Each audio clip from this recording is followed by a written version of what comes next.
কুষ্টিয়া ও সাতক্ষীরায় আজ উদযাপন হচ্ছে বিশ্বকবি রবীন্দ্রনাথ ঠাকুরের প্রয়াণ দিবস।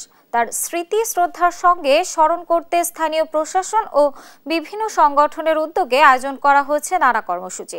বিস্তারিত জানাতে সরাসরি যুক্ত হয়েছেন সহকর্মী নাহিদ হাসান তিতাস ও শরীফুল্লাহ কায়সার সুমন। প্রথমেই যাচ্ছে কুষ্টিয়ায়। তিতাস, মৃত্যুবার্ষিকী ঘিরে কি কি আয়োজন রয়েছে আর জনসাধারণের অংশগ্রহণ কেমন দেখছেন জানাবেন। পার্বণ, তুমি রবে নীরবে হৃদয়ে মম। বিশ্বকবি রবীন্দ্রনাথ ঠাকুরের ৮৪তম প্রয়াণ দিবসে তার স্মৃতি বিজড়িত শিলাইদহের কুষ্টিয়ার শিলাইদহের কুঠিবাড়িতে তেমন কোনো আয়োজন নেই, অর্থাৎ এক কথায় নীরবে নিবৃতেই কেটে যাচ্ছে কবির ৮৪তম প্রয়াণ দিবস। এই দিবসটি উপলক্ষে কিন্তু প্রতি বছর নানা আয়োজন করা হয়, কিন্তু এবছর কোনো ধরনের কোনো আয়োজন নেই। না থাকায় কিন্তু যারা রবীন্দ্র প্রেমী রয়েছে তারা কিন্তু এক প্রকার ক্ষোভ প্রকাশ করছে। তারা বলছে যে বাংলা সাহিত্য সংস্কৃতি যে বিশ্ব দরবারে পরিচিত লাভ করেছে এবং যে এই বাংলা সাহিত্যকে বিশ্বের কাছে পরিচিত মানুষের কাছে তুলে ধরেছেন, সেই বিশ্বকবি রবীন্দ্রনাথ ঠাকুরের যে ৮৪তম প্রয়াণ দিবস, এই দিবস উপলক্ষে আসলে আজকে কোনো ধরনের কোনো আনুষ্ঠানিকতা বা কোনো অনুষ্ঠান না থাকায় কিন্তু তারা ক্ষোভ প্রকাশ করছে। আপনাকে একটু জানিয়ে রাখতে চাই যে কবি রবীন্দ্রনাথ ঠাকুর ১৮৮৯ সালে কিন্তু জমিদারি প্রথা পরিচালনার জন্য এই শিলাইদহের কুঠিবাড়িতে এসেছিলেন। এখানের শীতল ছায়া পরিবেশে কিন্তু তিনি এখানের মানুষের সাথে মিশে গিয়েছিলেন। জমিদারি প্রথা পরিচালনা করতে আসলেও কিন্তু এখানে বাংলা সাহিত্যের সংস্কৃতির যে ঐতিহ্য, তিনি গীতাঞ্জলি কাব্যগ্রন্থের কিন্তু অধিকাংশ কাব্য এখানে বসে লিখেছিলেন, যা বাংলা সাহিত্যকে সমৃদ্ধ করেছিল এবং কবি রবীন্দ্রনাথ ঠাকুরকে বিশ্ব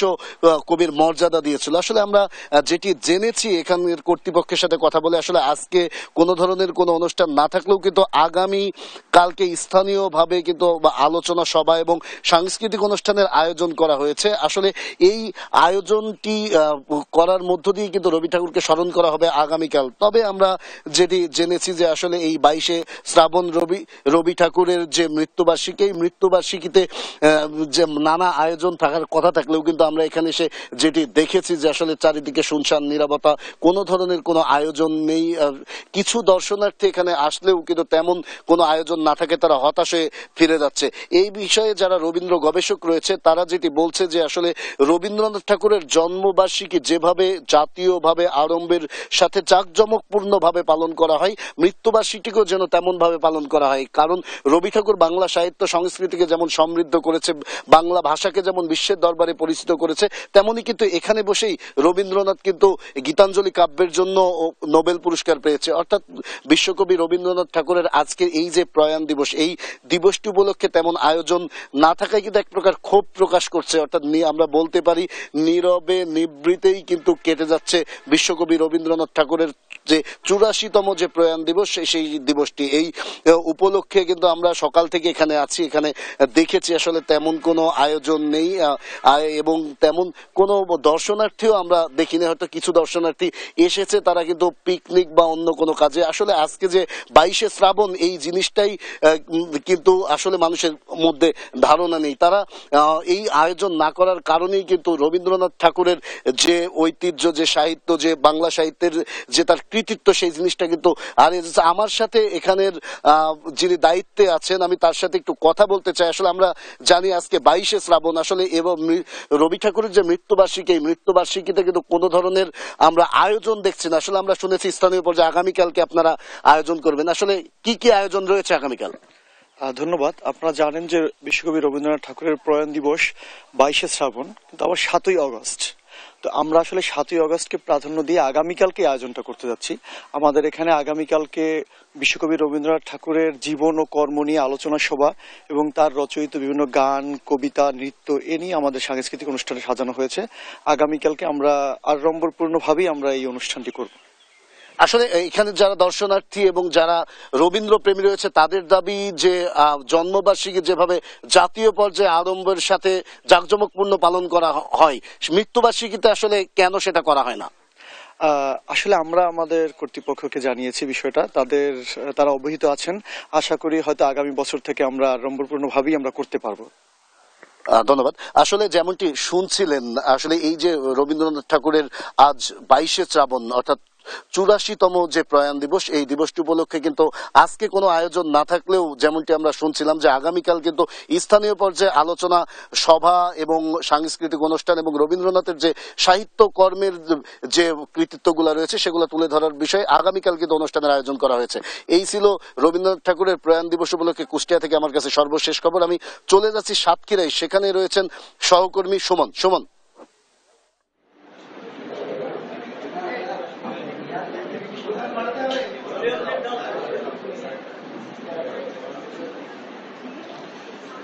তিতাস কুষ্টিয়ার শিলাইদহের মতো একইভাবে একটা অনন্য অসাধারণ একটি শোকাবহ পরিবেশের মধ্য দিয়ে সাতক্ষীরায় অনুষ্ঠিত হচ্ছে কবি গুরু রবীন্দ্রনাথ ঠাকুরের প্রয়াণ বার্ষিকী।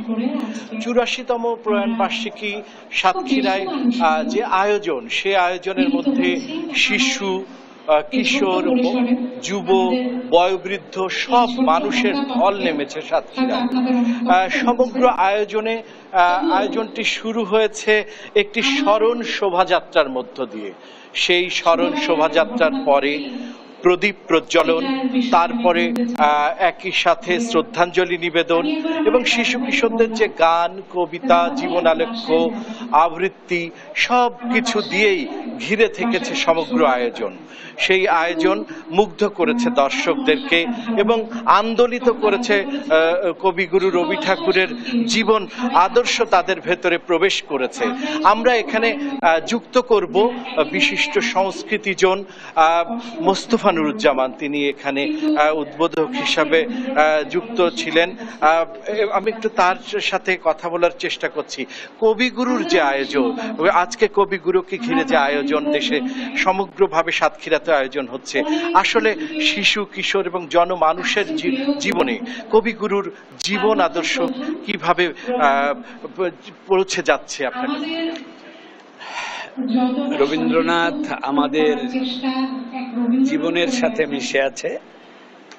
আমি সবসময় বলি রবীন্দ্রনাথ হচ্ছে বাঙালির কনফুসিয়াস এবং বাঙালির দৈনন্দিন জীবনে রবীন্দ্রনাথ মিশে আছে।